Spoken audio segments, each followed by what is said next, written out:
அவர் வந்து கதவை திறந்து காலைல 11 மணிக்கு தரிசனம் தருவானா, அவன் நைட்டு விடிய விடிய கூத்தடிச்சுட்டு கொம்மால் அடிச்சுட்டு சரக்கு அடிச்சுட்டு கவுந்தடிச்சு தூங்குவானா. அவர் வெளியில வந்து போயஸ் கார்டன்ல அவர் வெளியில வந்து தரிசனம் கொடுக்குற வரைக்கும் இவன் போய் நிப்பானா. ஐயோ தலைவா உன்னை பார்க்கணும்னு. ஏன்டா அவனுக்கு சோறு போட போறான், அவனால அவனுக்கு உலக ஒதுக்க போகுது, அவன் பிள்ளைக்கு பீஸ் கட்ட போறான், அவன் ரோடு போட்டு கொடுக்க போறான், அவனுக்கு பள்ளிக்கூடம் கட்டி கொடுக்க போறான், அவனுக்கு கலையறிவு கல்வி கொண்டு வந்தான், ஒரு மாவட்டத்துக்கு ஒரு மெடிக்கல் காலேஜ் கொண்டு வந்தான், ஒரு அண்ணா பல்கலைக்கழக மாவட்டத்துக்கு வேணும், ஏழை எளிய தாழ்த்தப்பட்ட பிற்படுத்தப்பட்ட என் இஸ்லாமிய உறவுகளும் கிறிஸ்துவ உறவுகளும் என் தமிழ்ச்சாதி பிள்ளைகளும் படிக்க வேண்டும் என்று பேசினான்.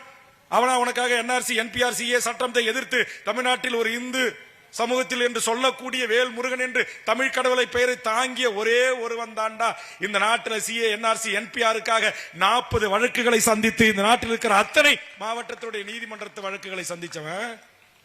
நீங்க பாலாபிஷேகம் செய்கிற இந்த கூத்தாடிகள் இல்ல, நீங்கள் கட்டு விட்டு வைக்கிற இவன் இல்ல,